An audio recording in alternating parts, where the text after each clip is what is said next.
Таким чынам, пазнаёмцеся. Наш сябар, прэзідэнт Ганы Джон Магама. На мінулым тыдні ён прыбыў да нас з афіцыйным візітам.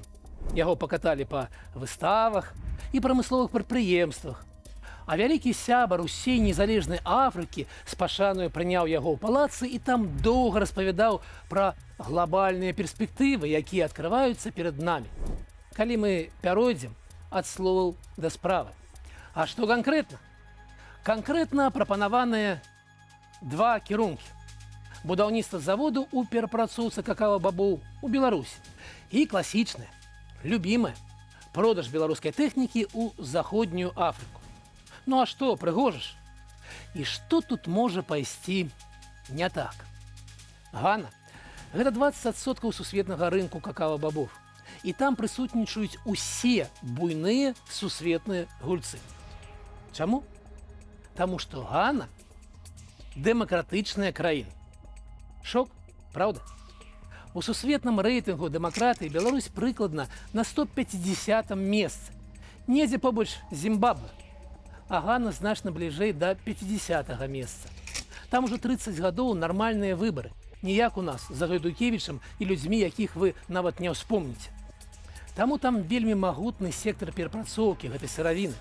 І ў іх няма ніякіх праблемаў са збытам прадукцыі.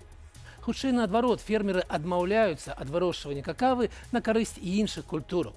Краіна нават зрывала пастаўкі. Таму не. Задума адкрыта ідыёцкая.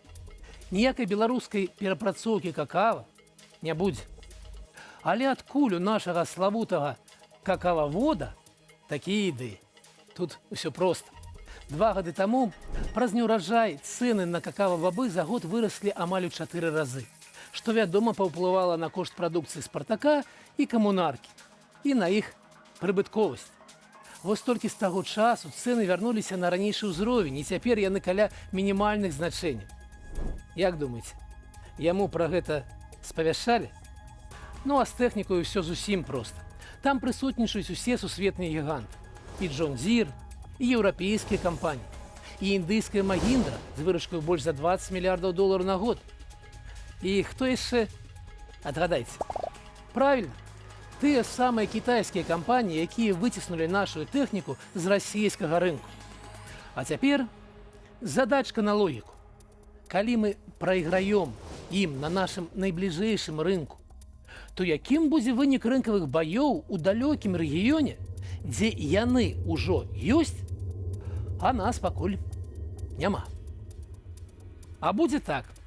Гэты славуты какававед проста выкіне ў бок Ганы яшчэ некалькі дзесяткаў мільёнаў долараў вашых грошай. А праз пару гадоў будзе чухаць галаву, напханую, імаверна, шалупіннем ад какава, і пытацца, а чаму гэта ў нас нічога не выйшла? Можа, ворагі перашкодзілі? Заселі недзе ва ўрадзе? Пакуль што ў нас агулам у Афрыцы нічога не ўдалося. За ўсе гэтыя гады экспарт туды менш за 2%.